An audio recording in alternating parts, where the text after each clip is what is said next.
ಪ್ರಿಯ ವೀಕ್ಷಕರೇ, ನಿಮಗೆಲ್ಲರಿಗೂ ನನ್ನ ನಮಸ್ಕಾರ ಮತ್ತು ಸಮೃದ್ಧಿ ಬ್ಲಾಗ್ಸ್ಗೆ ನಿಮಗೆಲ್ಲರಿಗೂ ಸ್ವಾಗತ. ಇವತ್ತಿನ ಮನೆಮದ್ದೇನೆಂದರೆ, ಕೊರಿಯನ್ ಥರ ನಿಮ್ಮ ಸ್ಕಿನ್ ಹೊಳಿಬೇಕಾ? ಹಾಗಿದ್ರೆ ನಾನು ಸುಲಭವಾದ ಮನೆಯಲ್ಲಿ ತಯಾರಿಸಿ ಅದನ್ನು ಹೇಗೆ ಅಪ್ಲೈ ಮಾಡೋದಂತ ನಾನು ಹೇಳ್ತೀನಿ. ಇದನ್ನು ನೀವು ವಾರದಲ್ಲಿ ಒಂದು 2 ಸರಿ 3 ಸರಿ ನೀವು ಹಚ್ಕೊಳ್ತಾ ಬಂದರೆ ನಿಮ್ಮ ಮುಖದಲ್ಲಿ ನೀವು ಚೇಂಜಸನ್ನು ಬದಲಾವಣೆಯನ್ನು ಕಾಣ್ಬೋದು. ಅದಕ್ಕಿಂತ ಮುಂಚೆ ಯಾರು ನನ್ನ ಚಾನಲನ್ನು ನೀವು ನೋಡ್ತಾ ಇದ್ದರೆ ಅವರು ದಯವಿಟ್ಟು ಸಬ್ಸ್ಕ್ರೈಬ್ ಮಾಡ್ಕೊಳ್ಳಿ ಮತ್ತು ಪಕ್ಕದಲ್ಲಿರೋ ಬೆಲ್ ಐಕಾನನ್ನು ಮರೆಯದೆ ಪ್ರೆಸ್ ಮಾಡಿ. ಇದೇ ಥರ ಉಪಯುಕ್ತ ಮಾಹಿತಿಗಳನ್ನು ನಾನು ತಿಳಿಸ್ತಾ ಬರ್ತಾ ಇರ್ತೀನಿ.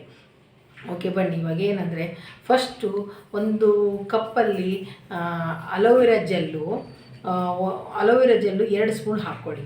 ಅದಕ್ಕೆ 1 ಸ್ಪೂನಷ್ಟು, ಅದೇ ಟೀ ಸ್ಪೂನಷ್ಟು ಕೋಕೋನಟ್ ಆಯಿಲನ್ನು ಹಾಕಿ, ಆಮೇಲೆ 1/4 ಚಮಚದಷ್ಟು ಹನಿ, ಅದೇ ಜೇನುತುಪ್ಪ, ಇವು 3 ನೀಟಾಗಿ ಮಿಕ್ಸ್ ಮಾಡಿ ಪೇಸ್ಟ್ ಜೊತೆ ಮಾಡ್ಕೊಂಡು ಆದಮೇಲೆ ಫಸ್ಟು ನೀಟಾಗಿ ಮುಖವನ್ನು ಸ್ವಚ್ಛ ಮಾಡ್ಕೊಂಡು ಆದಮೇಲೆ ಇದು ಕಲಸಿರ್ತಲ್ಲ ಪೇಸ್ಟನ್ನು ನೀಟಾಗಿ ಮುಖಕ್ಕೆಲ್ಲ ಅಪ್ಲೈ ಮಾಡ್ಕೊಂಡು ನೀಟಾಗಿ ಸ್ಕ್ರಬ್ ಮಾಡ್ಕೊಂಡು ಒಂದು 10-15 ನಿಮಿಷ ಬಿಟ್ಟು ನೀವು ಮುಖವನ್ನು ತೊಳ್ಕೊಳ್ಳಿ. ನಿಮಗೆ ಗೊತ್ತಾಗ್ತದೆ ಎಷ್ಟು ಚಂದ ಹೊಳಿತದ ಅಂತಂದು. ಆಮೇಲೆ ಇದೇ ಥರ ಮತ್ತೆ ಉಪಯುಕ್ತ ಮಾಹಿತಿಯನ್ನು ಮತ್ತೆ ಮುಂದಿನ ವಿಡಿಯೋದಲ್ಲಿ ನಾನು ತಿಳಿಸ್ಕೊಡ್ತೀನಿ. ಆಮೇಲೆ ಈ ವಿಡಿಯೋದೊಂದಿಗೆ ನಾನು ಮುಕ್ತಾಯ ಮಾಡ್ತೀನಿ. ನಿಮಗೆಲ್ಲರಿಗೂ ನನ್ನ ವಿಡಿಯೋವನ್ನು ನೋಡಿದ್ದಕ್ಕಾಗಿ ನಿಮಗೆಲ್ಲರಿಗೂ ನನ್ನ ಧನ್ಯವಾದಗಳು.